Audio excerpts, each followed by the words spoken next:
ನಮಸ್ಕಾರ ವೀಕ್ಷಕರೇ. ಸೊ ನಮಸ್ಕಾರ ರಾಘವೇಂದ್ರ ಅವರು. ನಮಸ್ಕಾರ. ಇಲ್ಲೊಂದು ವಿಶೇಷವಾದ ವಿಚಾರ. ರಾಘವೇಂದ್ರ ಅವರು ಉತ್ತರ ಕರ್ನಾಟಕದಲ್ಲಿ ಆಲ್ಮೋಸ್ಟ್ ಅವರ ಜರ್ನಿ ಹೆಚ್ಚಾಗಿರುತ್ತೆ ಉತ್ತರ ಕರ್ನಾಟಕ. ಅದರಲ್ಲೂ ಒಂದು ವಿಶೇಷವಾದ ಒಂದು ಸಬ್ಜೆಕ್ಟು, ಭೂಮಿನ ಉಳಬೇಕಾದ್ರೆ ರೈತರು. ಸೊ ಅಲ್ಲಿ ಒಂದು ಲಿಂಗ ಸಿಕ್ಕಿದೆ, ಅದು ಶ್ರೀಶೈಲ ಮಲ್ಲಿಕಾರ್ಜುನ ಸ್ವಾಮಿಗೆ ಸಂಬಂಧಪಟ್ಟಿದ್ದು. ಸೊ ಆ ರೀತಿ ಒಂದು ವಿಶೇಷವಾದ ಲಿಂಗ, ಅಲ್ಲಿ ಎನರ್ಜಿ ಇತ್ತು, ಪವರ್ ಇದೆ ಈಗಲೂ ಕೂಡ. ಸೊ ಆ ಥರದ್ದೊಂದು ವಿಶೇಷವಾದ ಸ್ಥಳ ರಾಘವೇಂದ್ರ ಅವರು ವಿಸಿಟ್ ಮಾಡಿ ಅಲ್ಲೊಂದಷ್ಟು ಕೆಲಸ ಮಾಡಿ ಬಂದವ್ರೆ.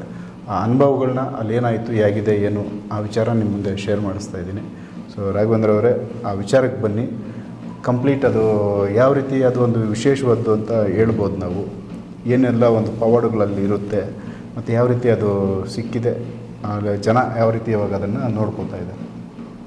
ಮೊದಲಿಗೆ ಆ ಶ್ರೀಶೈಲ ಮಲ್ಲಿಕಾರ್ಜುನ ಸ್ವಾಮಿಯವರಿಗೆ ಒಂದು ಇಲ್ಲಿಂದ ಒಂದು ಶರಣಾರ್ಥಿಗಳು ಒಂದು ಕೋರಿ ಆ ಸ್ವಾಮಿನ ಮೊದಲು ನೆನೆಸ್ಕೊಂಡು, ಈಗ ನಾವೇನು ಹೇಳ್ತೀವಿ, ಒಂದೇನೇ ಒಂದು ನಡಿಬೇಕಾದ್ರೂ ಒಂದು ದೈವ ಕಾರ್ಯ ಇರಬೇಕು, ಒಂದು ಭಗವತ್ ಆಶೀರ್ವಾದ ಇರಬೇಕು. ಹಿಂದೆ ಈ ಕಾಲದಲ್ಲಿ ಋಷಿಮುನಿಗಳು, ಮಹಾನ್ ಮುನಿಗಳು ಸುಮಾರು ಒಂದು 1500 ವರ್ಷ ಹಿಂದೆ ಇದು ಸ್ಟೋರಿ ಇದು. ಅಲ್ಲಿ ಇವರು ಪೂರ್ವಿಕರು ಏನು ಮಾಡೋರು, ಶ್ರೀಶೈಲ ಮಲ್ಲಿಕಾರ್ಜುನ ಅವ್ರ ಸ್ವಾಮಿಯವ್ರ ದರ್ಶನ ಮಾಡೋಕ್ಕೆ ಹೋಗೋರು. ಅದೇ ಇವಾಗ ವರ್ಷಕ್ಕೊಂದು ಸರಿ ಒಂದು ಮನೆ ದೇವ್ರ ದರ್ಶನ ಮಾಡ್ತೀವಲ್ಲ ಹಬ್ಬ ಹರಿದಿನಗಳಲ್ಲಿ, ಇವರು ಆ ರೀತಿ ಹೋಗೋರಂತೆ. ಇವರು ಪವಾಡ ಪುರುಷರು. ಇವರು ಬೆಳಗ್ಗೆ ಸಂಜೆ ದೇವ್ರ ಧ್ಯಾನ ಮಾಡ್ಕೊಳೋದು ಅವ್ರದ್ದು ಒಂದು ಆ ರೀತಿ ಒಂದು ಕಾನ್ಸೆಪ್ಟ್ ಇತ್ತಂತೆ ಅವ್ರದ್ದು. ಒಂದು ಆಧ್ಯಾತ್ಮಿಕವಾಗಿ ಕಡೆ ಗಮನ ಕೊಡೋದು. ಅಂದರೆ ಅಲ್ಲಿ ಹಿಂದೆ ಕಾಲದಲ್ಲೆಲ್ಲ ತುಂಬ ಕಷ್ಟ, ಅಲ್ಲಿ ಊಟಕ್ಕೆ ನಡೀತಾ ಇರಲ್ಲ. ಆಮೇಲೆ ಇವರು ಅದರಲ್ಲಿನೂ ಒಂದು ದೇವ್ರದ್ದು ಒಂದು ಸಂಕಲ್ಪ ಮಾಡ್ಕೊಳೋದು, ಜಪ ಧ್ಯಾನ ಮಾಡೋಂಥದ್ದು. ಇದು ಎಲ್ಲಿ ಅಂತಂದರೆ ಇದು ಗುಲ್ಬರ್ಗ ಕಾಳಗಿ ಅಂತ ಬರ್ತೈತಿ. ಓಕೆ, ಗುಲ್ಬರ್ಗ ಕಾಳಗಿ ತಾಲೂಕು, ಅಲ್ಲಿಂದ ಒಂದು 22 ಕಿಲೋಮೀಟ್ರ್ ವಿಲೇಜ್ ಇದು. ವಿಲೇಜ್ ನಮಗೆ ಗೊತ್ತಾ, ಆದರೂ ಪ್ರಸ್ತಾಪನೆ ಮಾಡೋದು ಬೇಡ ಅದು. ಓಕೆ, ಅದು ಉಳ್ಬೇಕಾದ್ರೆ ಆ ದೇವಸ್ಥಾನ ಅದು ಈ ರೀತಿ ಇವರು ಯಾರೋ ಯಜಮಾನ್ರುಗಳು ಇವರು ಧ್ಯಾನ ಅವೆಲ್ಲ ಮಾಡಬೇಕಾದ್ರೆ ಅವ್ರು ಅಲ್ಲಿಗೆ ಹೋಗ್ತಾ ಇದ್ರಲ್ಲ, ಇವರು ಯಾವಾಗೂ ಬೆಳಗ್ಗೆ ಕೆಲಸ ಮಾಡೋದು, ಸಂಜೆ ಅವ್ರಿಗೆ ಎಲ್ಲಿವರೆಗೂ ಆಗ್ತದೆ ಅಲ್ಲಿವರೆಗೂ ಧ್ಯಾನ ಮಾಡೋದು, ದೇವ್ರ ದರ್ಶನ. ಓಕೆ, ಧ್ಯಾನಕ್ಕೆ ಕೂತ್ಬಿಡೋರಂತ ಇವರು. ಆವಾಗ ದೇವರೇ ರಿಯಲ್ ಕನಸಲ್ಲಿ ಬಂದು, ನೀವು ಅಲ್ಲಿಗೆ ಹೋಗೋದು ಬೇಡ, ನಾನು ಇಲ್ಲೇ ಇರ್ತೀನಿ, ನೀನೇ ಇದಕ್ಕೆ ಒಂದು ಪೂಜೆ ಮಾಡೋ ಅಂಥ ಒಂದು ಇದಾಗಯ್ಯ, ನಾನೇ ನಿನಗಿಲ್ಲೇ ದರ್ಶನ ಕೊಡ್ತೀನಿ ಅಂತೇಳಿ ಸ್ವಾಮಿಯವರು ಅವ್ರ ಕನಸಿಗೆ ಬಂದು ಹೇಳಿ ಆ ತಲೆಗೆ ಆಶೀರ್ವಾದ ಮಾಡಿ ಹೋದ್ರಂತೆ. ಹಂಗೇ ಆಮೇಲೆ ಅವರು ಕೆಲವು ದಿನಗಳ ನಂತರ ಉಳ್ಬೇಕಾದ್ರೆ ಆ ನೇಗಿಲಿಗೆ ಸಿಕ್ಕಿರೋದು, ಎಲ್ಲಿ ಒಳಗಡೆ ನೇಗಿಲು ಓದ್ತಾ ಇತ್ತಲ್ಲ, ಆವಾಗ ಕರಕ್ಕಂತ ಸೌಂಡ್ ಬಂದಿರೋದು. ಇದೇನು ಸೌಂಡು, ಈ ಥರ ಶಬ್ದ ಬಂತಲ್ಲ, ಇದು ಕರಕ್ಕಂತು ಅಂದ್ಬಿಟ್ಟು ಉಳ್ಬೇಕಾದ್ರೆ ಇವಾಗ ಅವಾಗೆಲ್ಲ ಇದಲ್ಲ ನೇಗಿಲು ಅದು ಮತ್ತೆ ಏನನ್ನ ಗುಳು ಏನನ್ನ ಮುರಿದು ಹೋಗ್ಬಿಡ್ತದ ಕಬ್ಬಣೆ ಇದು, ಅದೇನೋ ಸೌಂಡ್ ಏನೋ ಶಬ್ದ ಬಂತು ಅಂತೇಳಿ ನೋಡೋಷ್ಟೊತ್ತಿಗೆ ಈ ಲಿಂಗ ಎಷ್ಟು ಚೆನ್ನಾಗೈತೆ, ಇಷ್ಟೇ ಇರೋದು ಲಿಂಗ, ಅದು ಎಷ್ಟು ನೀಟಾಗೈತೆ. ಆ ಯಾವಾಗ ಇದು ನೇಗಿಲು ಎರ್ಕೊಂಡು ಹೋಯ್ತಲ್ಲ, ಆ ತಲೆಗೆ ನೀಟಾಗಿ ಅದು ಅರ್ದಿರೋದು ಹಂಗೆ ಕಾಣಿಸ್ತೈತಿ, ಮಾರ್ಕ್ ಐತೆ ಒಳಗಡೆ ನೀರು. ಹಂಗೇ ಅದು ಲಿಂಗ ಸಿಗ್ತಾ ಇದ್ದಂಗೆ ಅವರು ನೋಡಿ ಪೂಜೆ ಇದು ಮಾಡ್ಕೊಂಡು, ಅಲ್ಲಿ ಯಾವ ರೀತಿ ನೇಗ್ಲಿ ಹೋಗೈತಲ್ಲ ಸೇಮ್ ಅದೇ ರೀತಿಯೇ ಅವ್ರು ಇದು ಮಾಡ್ಕೊಂಡಿರೋದು. ಇವಾಗ ಎನಿ ಟೈಮ್ ನೀರು ಆ ಲಿಂಗದಲ್ಲೇ ಐತಿ ನೀರು, ಅದು ನೀರು ಕರಗಂಗೆ ಇಲ್ಲ, ಅದು ಹಿಂಗಂಗೆ ಇಲ್ಲ ನೋಡಿ, ಫುಲ್ ಫಾರ್ವರ್ಡ್ ಅದು. ಅವ್ರು ಏನು ಮಾಡಿದ್ದಾರೆ, ಆ ದೇವ್ರನ್ನ ಸ್ಥಾಪನೆ ಮಾಡಿ ಅಲ್ಲೇ ಇದು ಮಾಡಿ, ಆಮೇಲೆ ಅವ್ರಿಗೂ ಸ್ವಾಮಿಯವ್ರ ದರ್ಶನ ಕೊಟ್ಟು ಮುಂದೆ ಆಗೋ ಹೋಗೋ ವಿಚಾರಗಳೆಲ್ಲ ಅವ್ರು ತಿಳಿಸ್ತಾ ಇದ್ರು, ಮಹಾನ್ ವ್ಯಕ್ತಿಗಳವರು.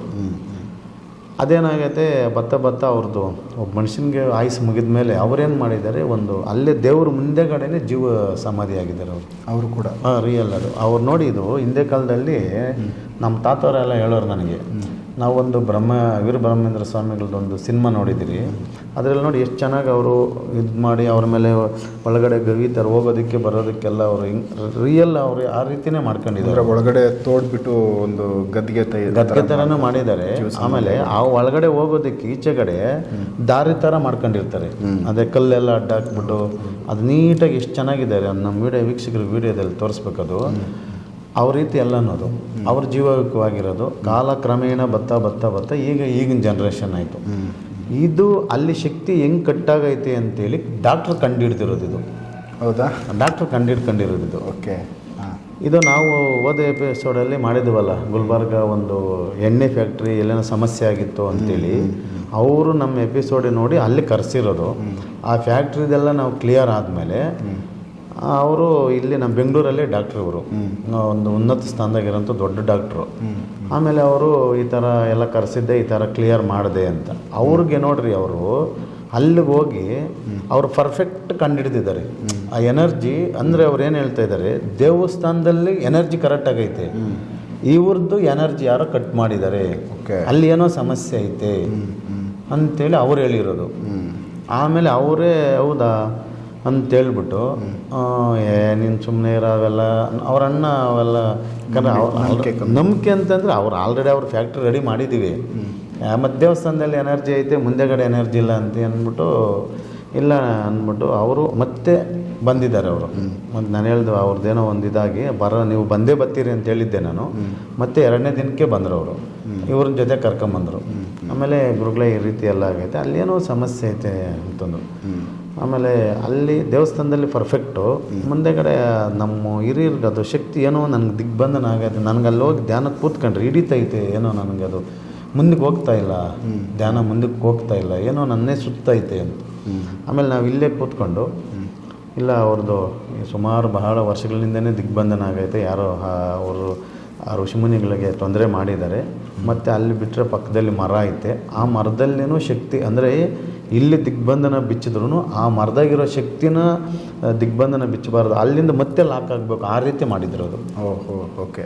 ಯಾರಾದರೂ ಕ್ಲಿಯರ್ ಮಾಡಿದ್ರು ಮತ್ತೆ ಬಂದಾಗೋದು. ಮತ್ತೆ ಅಲ್ಲಿ ಮರ ಐತೆ, ಆ ಮರದಿಂದ ಮತ್ತೆ ಇಲ್ಲಿ ಎನರ್ಜಿ ಕೊಟ್ಟು ಮತ್ತೆ ಅದನ್ನು ಕಟ್ ಮಾಡೋರು, ಆ ರೀತಿ ಮಾಡಿದರು. ಓಕೆ. ಅದು ಇಲ್ಲಿಂದನೇ ಹೇಳಿದ್ವಿ, ಇದು ಪರ್ಫೆಕ್ಟು. ಯಾಕಂದರೆ ಒಂದು ಡಾಕ್ಟ್ರಿಗೆ ನಾವೆಲ್ಲ ಹೇಳಬೇಕು ಅಂತಂದರೆ ಅವ್ರಿಗೆ ಸರ್ವೇ ಸಾಮಾನ್ಯವಾಗಿ ಅವ್ರಿಗೆಲ್ಲ ಗೊತ್ತಿರ್ತದೆ. ಡಾಕ್ಟ್ರಿಗೆ ನಾವೆಲ್ಲ ಹೇಳೋ ಥರನೇ ಇಲ್ಲ ಅವರು. ಆಮೇಲೆ ಅವರು ಸರಿ ಅಂದ್ಬಿಟ್ಟು ಎಲ್ಲ ಒಪ್ಕೊಂಡ್ರು. ನಾವು ಹೇಳಿದ್ಮೇಲೆ ಸರಿ ಹೋಗೋಣ ಇಂಥ ದಿನ ಅಂಥೇಳಿ. ಆಮೇಲೆ ಅವ್ರಿಗೆ ಹೋಗಿ ಎಲ್ಲ ನೋಡಿದು ಅದನ್ನೆಲ್ಲ ಎಷ್ಟು ನೀಟಾಗಿ ಎಲ್ಲ ಕ್ಲಿಯರ್ ಮಾಡಿ ಪ್ರತಿಯೊಂದು ಇದಕ್ಕೂ. ಆಮೇಲೆ ನಾನು ಇಲ್ಲೇನು ಹೇಳಿದ್ನಲ್ಲ ಸೇಮ್ ಅದೇ ಥರನೇ ಇತ್ತು, ಅದನ್ನೆಲ್ಲ ಕ್ಲಿಯರ್ ಮಾಡ್ಕೊಂಡು ತುಂಬ ಕಷ್ಟ ಬಿದ್ದು ಆಮೇಲೆ ಕೆಲವೆಲ್ಲ ಏನೇನೋ ಎಲ್ಲ ತರಿಸಿ ಮತ್ತು ಇದು ಮಾಡಿ ಆಮೇಲೆ ಡಾಕ್ಟ್ರಿಗೆ ಹೇಳಿದೆ.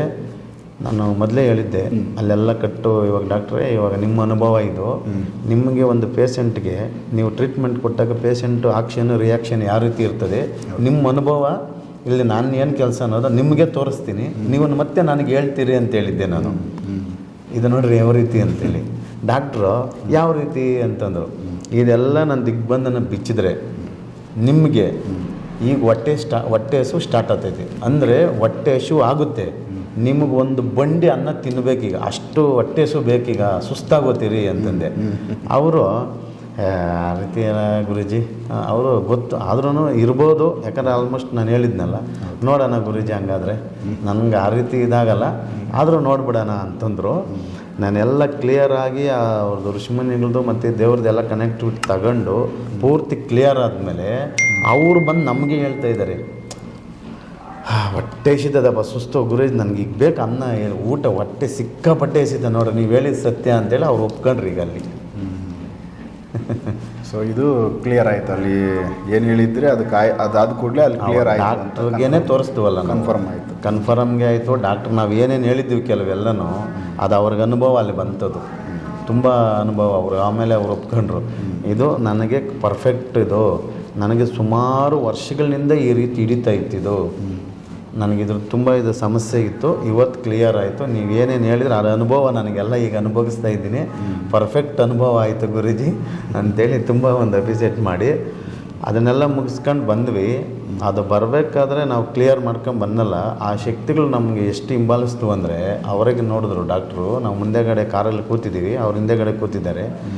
ನನಗೆ ಒಂಥರ ಹೆಂಗಾಯಿತು ಅಂತಂದರೆ ಫುಲ್ಲು ಜೀವ ಹೋದಂಗೆ ಆಯಿತು, ಸಿಕ್ಕಾಪಟ್ಟೆ ಸುಸ್ತಾಯಿತು, ಮೈಯೆಲ್ಲ ಬೆವರು ಬರ್ತಾನೆ ಇತ್ತು. ಅದು ಅವರೇನೆ ಯಾಕೆ ಗುರೂಜಿ ಇದು ಹಿಂಗೆ ಅಂತಂದ್ರೆ, ಇಲ್ಲ ನೋಡಿ ಈ ರೀತಿ ಇರ್ತೈತೆ, ಅವು ನಾವೆಲ್ಲ ಬಿಡುಗಡೆ ಆದವಲ್ಲ, ಮತ್ತು ಅವು ನಮ್ಗೆ ಇದಾಗಿದ್ದಾವೆ, ಈಗೆಲ್ಲ ಫುಲ್ ಕ್ಲಿಯರ್ ಆಗಬೇಕು, ಈಗ ಸೇಫ್ಟಿ ಇದು ಮಾಡ್ಕೊಬೇಕು ಅಂತೇಳಿ.